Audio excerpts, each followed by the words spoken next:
आजिठू खोलिबो portal बाद पड़ जाइथिबा नुआ हिताधिकारी राशन कार्ड आवेदन करें।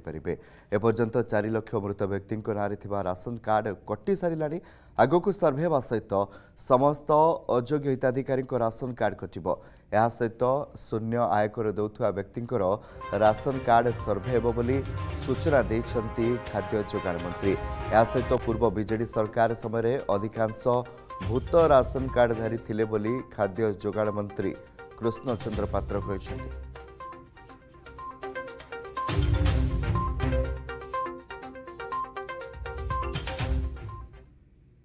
बर्तमान ताकू रिवाइज करा होची केवाईसी जरिया गोटे प्राय 4 लाख मृत व्यक्ति कार्ड कटा गला सर्वे हम जो मान प्रकृत भल इनकम अच्छी से कटो आ जो मैंने गरीब लोक भूल किसी लोन फोन पाई अप्लाई कर आईटी रिटर्न दाखल करते कटोनी।